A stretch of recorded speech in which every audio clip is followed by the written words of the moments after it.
बोल रहे थे। इन 8 साल 7.5 8 साल में पहली सरकार तो फेल थी, लोग बदलना चाहते थे। दूसरी सरकार तो उससे भी ज्यादा फेल ये भाजपा और जजपा की जो सरकार बनी है।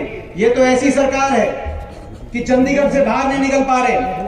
लोगों को कोरोना हुआ था, लोग घर में आइसोलेट हुए थे, चंडीगढ़ में आइसोलेट हो गई सरकार। मुख्यमंत्री जी करनाल में बिना लाठीचार्ज करे नहीं जा पा रहे और उप मुख्यमंत्री जी तो लाठीचार्ज करके भी उचाना में नहीं जा पा रही। ऐसी सरकार चंडीगढ़ में बनी बैठी, इसलिए लड़ाई लड़नी पड़ेगी। हरियाणा को विकास की पटरी से उतारने वाली ये सरकार है। 2014 से पहले जो प्रदेश प्रति व्यक्ति आय में नंबर 1 था, प्रति व्यक्ति निवेश में नंबर 1 थे हरियाणा, कृषि उत्पादकता में हम नंबर 1 थे, गरीब की कल्याणकारी योजनाओं में हम नंबर 1 थे, खेल खिलाड़ियों के मान सम्मान में नंबर 1 थे। आज वो हरियाणा इन 7.5 8 साल के बाद देश में बेरोजगारी में नंबर 1, और ये हम नहीं बोल रहे, भारत सरकार के नीति आयोग के आंकड़े बोल रहे हैं। बेरोजगारी में नंबर 1, अपराध में नंबर 1, किसान के अपमान में नंबर 1, किसान पे अत्याचार में नंबर 1, और गरीब आदमी के शोषण में नंबर 1। उस प्रदेश को पट्टी से इतना इन्होंने उतारा। हर वर्ग आज परेशान है।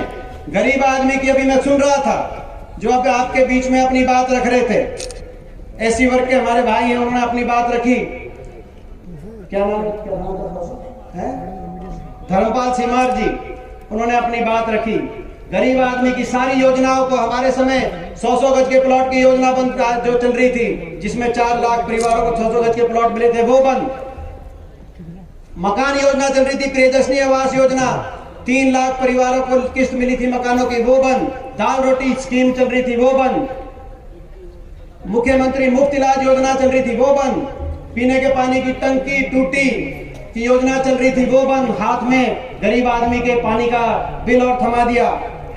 जितनी भी जो वजीफे की योजना हमने शुरू करी थी कांग्रेस पार्टी ने, उस समय 1ली क्लास से 12वीं क्लास तक गरीब आदमी को वजीफे की योजना, उस योजना को इन्होंने सीमित कर दिया। हर योजना को, गरीब आदमी की जो कल्याणकारी जितनी योजनाएं चल रही थी, इस सरकार ने सबसे बड़ी चोट गरीब आदमी में मारी है।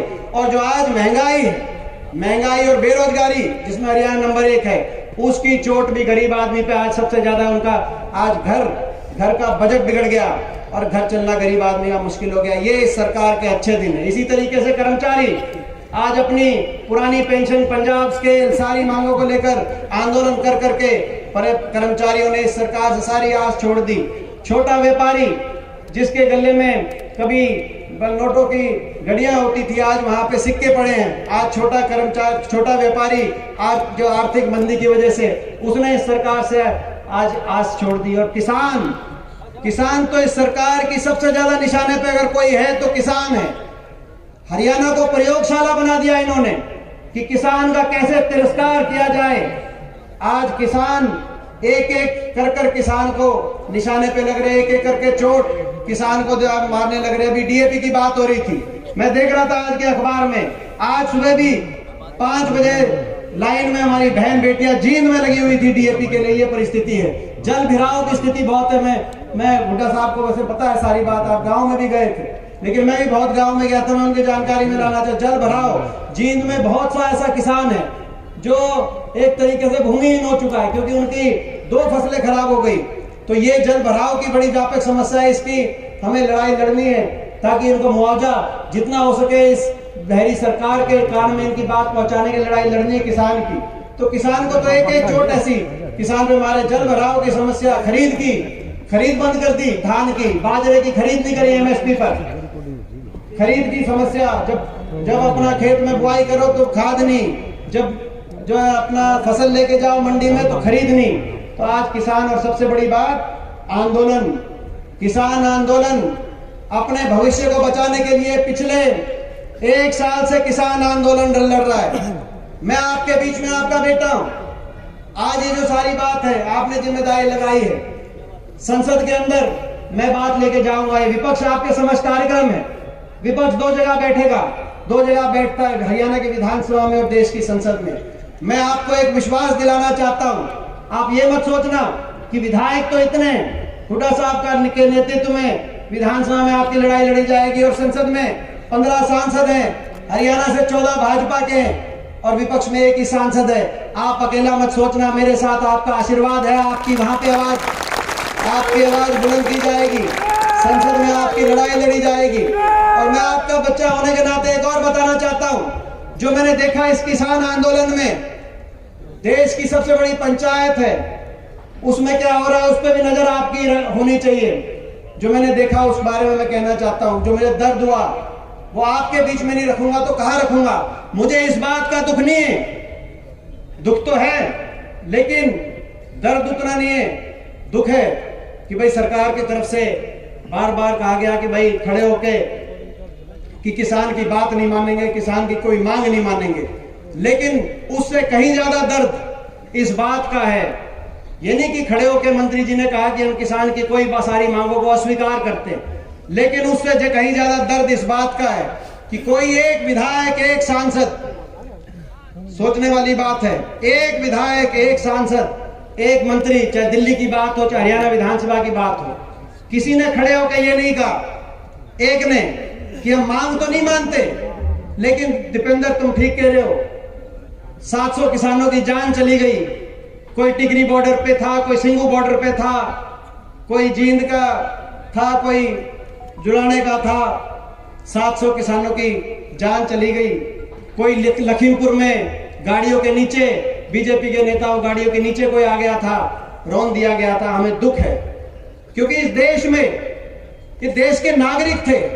हम एक एक के घर में गए। मैं धन्यवाद करता हूं, आज पूरा विधायक दल यहाँ मौजूद है, मैं हुड्डा साहब का धन्यवाद करता हूं। आपने जिम्मेदारी लगाई, हम लोग एक एक के घर गए, एक एक किसान परिवार से मिले। सबसे पहले बड़ौदा गांव के हमारे जो भाई थे अजय मोर, उनकी वहां पे सबसे पहले उनकी मृत्यु हुई थी, उन्होंने अपनी जान कुर्बान करी थी, सबसे पहले उनकी शहादत हुई थी। उनकी 2 बेटियां हैं, छोटी छोटी 2 छोटी बेटी हैं, सिंगू बॉर्डर में बैठे थे सर्दी में, पिछली सर्दी में, दूसरी सर्दी आ गई, मगर उनके जब शव वापस आया, उनकी पत्नी, उनकी जो उनकी वो वाइफ, उनकी पढ़ी लिखी भी नहीं, ना पढ़ी लिखी थी। आगे जो लड़कियां हैं उनके कौन ब्याह शादी करेगा, क्या होगा, कितनी बड़ी चिंता। और हर परिवार के अंदर मैं धन्यवाद करता हूं हुड्डा साहब आपका, आपने हमारी जिम्मेदारी लगाई और एक फैसला किया।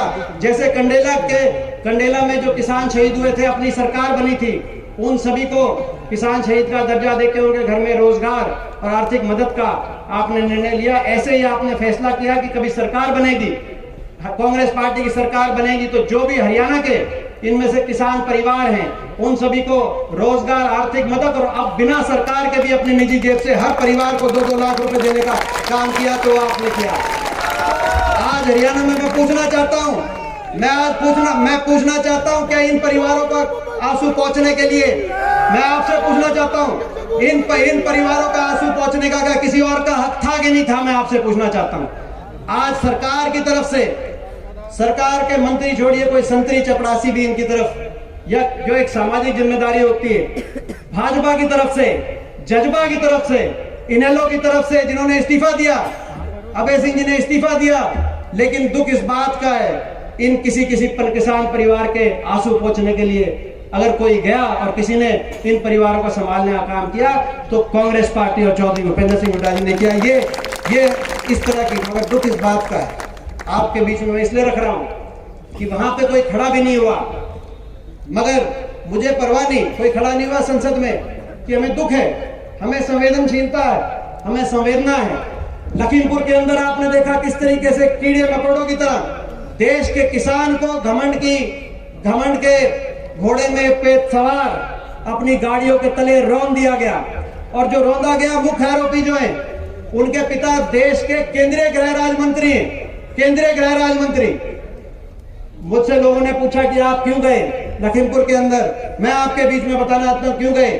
जब एक तरफ केंद्रीय गृह राज्य मंत्री जी के जो पुत्र हैं वो मुख्य आरोपी हों, और आज भी वो अपने पद पे बने हुए हैं, और भाजपा की जितनी रैलियां हो रही है उत्तर प्रदेश में उसमें तने हुए हैं, तो ऐसे में जब पुलिस उनके अधीन हो, यूपी पुलिस आरोपियों के तरफ देखी जा रही हो कि यूपी पुलिस का रवैया उनके तरफ है, जिन्होंने कुचला, जिन्होंने रौंदा, कुचलने वालों के साथ अगर यूपी पुलिस थी देश की पुलिस थी, देश की सरकार थी, उत्तर प्रदेश की सरकार थी, जो कुचले गए थे, कम से कम उनके साथ जाके कम से कम किसी को खड़ा होना चाहिए था कि नहीं होना चाहिए था, मैं आपसे पूछना चाहता हूं। इसीलिए हम गए और वहां पर प्रियंका जी के साथ और हमारे साथ हाथापाई हुई और 4 दिन पुलिस हिरासत। वैसे इससे पहले कभी पुलिस हिरासत और जेल के दर्शन जीवन में नहीं हुए थे, लेकिन मैं धन्यवाद करता हूं बीजेपी पार्टी का कि इसका किसान आंदोलन में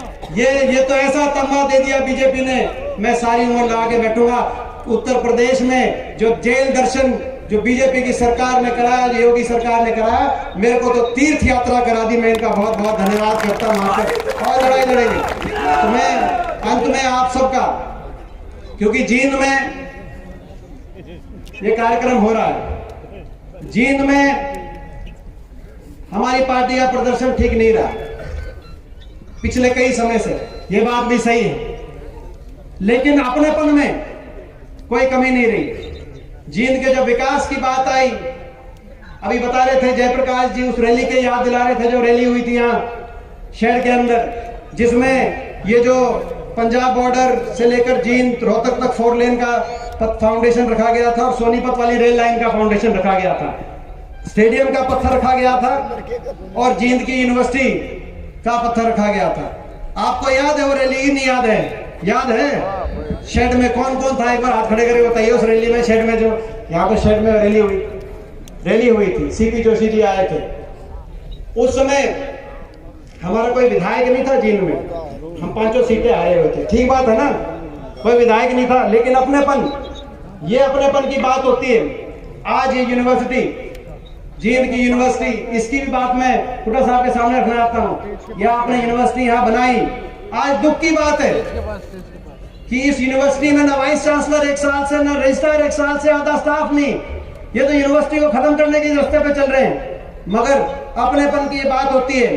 पूरे हरियाणा में चौधरी रणबीर सिंह हुड्डा जी के नाम से एक यूनिवर्सिटी बनाने की बात आई, कोई विधायक नहीं था जींद में, एक यूनिवर्सिटी बनाने की बात आई, वो कहीं भी बन सकती थी, वो पूरे कुरुक्षेत्र में बन सकती थी, रोहतक में बन सकती थी, सोनीपत में, झज्जर में, कहीं बन सकती थी, लेकिन एक यूनिवर्सिटी बनाने की बात आई चौधरी रणबीर सिंह जी के नाम से, वो यूनिवर्सिटी हुड्डा साहब की कलम से कहीं बनाई गई तो जींद में बनाई गई है। ये अपनेपन की बात होती है। और इन्होंने, और जिस पार्टी को आपने यहाँ से ताकत दी, उन्होंने जो यूनिवर्सिटी की घोषणा यहाँ करी और उसकी शुरुआत सिरसा में कराई, लेकिन बनवाई सिरसा में भी नहीं, ज्यादा उसमें जो है इसमें कोई उसकी बात नहीं, सिरसा में भी बनवाते, हम स्वागत करते। जो देवीलाल यूनिवर्सिटी घोषणा यहाँ हुई, बनवाई, शुरुआत सिरसा में करी, मगर केवल 2 कमरे वहां बनवाए। उस यूनिवर्सिटी को भी पूरा हुड्डा साहब की सरकार जब बनी तब करने का काम हुआ। तो मैं आप सबसे पूछता हूँ, अपनेपन में आप जानते हो, दिन रात आपके बीच में रहते, आप मिलते हो, जानते हो। मैं आपसे पूछता हूँ, जो लड़ाई लड़ रहे हैं, पहले तो ये बताओ, ये जो लड़ाई लड़ रहे हैं चंडीगढ़ की सरकार से, आपने खट्टर सरकार भी देखी और खट्टर दुष्यंत सरकार भी देखी, जिसको ये पिता जो है, जिसको ये अपना पत्नी और हस्बैंड की सरकार बता रहे हैं कि नहीं? खुद ही बता रहे हैं, खट्टर साहब बता रहे हैं, आपने पहली सरकार भी देखी और ये आपने दूसरी सरकार भी देखी। तो मैं आप सबसे पूछना, तो इस सरकार से हम लड़ाई लड़े कि नहीं लड़े हुए? आपको चंडीगढ़ में बदलना चाहिए निजाम कि नहीं बदलना चाहिए? एक बार सारे हाथ खड़े करके ये बताओ, ये बदलना चाहिए निजाम कि नहीं बदलना चाहिए? और अगर बदलना चाहिए, बदलेगा तब जब नतीजा जींद का बदलेगा तब जब नतीजा जींद का बदलेगा। 5 सीट है जींद में, 5 सीट की ताकत है। तो भाई ये जो अपनापन, जो हुड्डा साहब की तरफ से जो अपनापन हुड्डा साहब ने दिखाया, और मेरे जी में कितना अपनापन है, वो तो मेरे को बताने की जरूरत तो नहीं, कितना अपनापन ले रहा हूं मैं। तो भाई ये मेरे को ये बताओ, ये जो 5 सीट है जींद की, भाई ये सारे 5 की 5 सीट, भाई ये जब नतीजा तब बदलेगा, तो भाई ये 5 की 5 सीट दोगे कि नहीं दोगे? मैं नहीं बताओ, सीधी बात है। आप और हम आज ये कार्यक्रम इस बात का, 5 की 5 देखो भाई, 5 की 5 जींद की सीट तुम दे दियो और चंडीगढ़ में अपना राज ले लियो। ये आज आपके बीच में मैं कहना चाहता हूँ। और आपने जो आज सारी बातें कही, इनकी हम मजबूती से लड़ाई लड़ेंगे। इन्हीं शब्दों के साथ आप सबका बहुत बहुत धन्यवाद। जय हिंद, जय राम जी की और जय जींद की।